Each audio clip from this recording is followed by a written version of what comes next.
Kanaaf darsii har'aa keessatti bifa ammayyaa ta'een gara wal'aansa ammayyaattiin guyyaa guyyaan albuudaa fi viitaaminoota ilmi namaa barbaadamu 12 jira.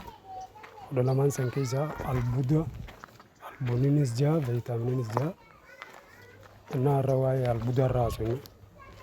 Albuudonni qaama namaatiif barbaadaman guyyaa guyyaan barbaachisu keessaa 6 jennee san keessaa albuudonni qaama namaatiif barbaadamaa ta'e albuudni kun gahee maalii qaba? Albuudni gahumsa qaamaa fooyyessuu fi barbaachisaadha. Nyaata soorata albuuda kan of keessaa qabu soorachuun barbaachisaa ta'e ammas akka isirra hin dabarre ofirraa eeguunis barbaachisaadha jechuudha. San keessaa tokkoffaa kaalsiyeem, lammaffaa kilooriin, sadaffaa maagneziyeem, afuraffaa foosfar, shanaffaa pootaasiyeem, jahaffaa soodiyeem jedhama jechuudha.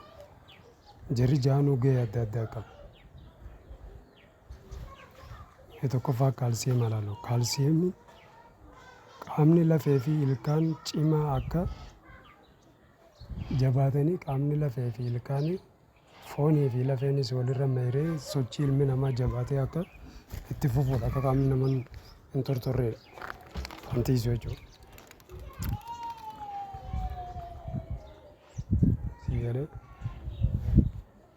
Dhiignis akka hin oomishamne ukkaamamee akka karaa biraatti hin qayyaramne tajaajila kennaa jechuudha.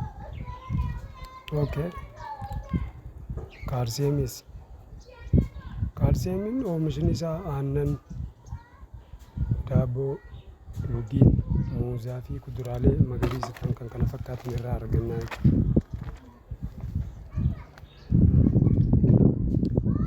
Kilooriinis akkasuma qaama keenya keessatti bu'aa guddaa qaba. Maagneziyeemiinis, foosfariitiinis, pootaasiyeemis, soodiyeemis jechuudha. Kanaaf bu'aalee isaa darsiitti aansoo keessatti irraa dubbanna.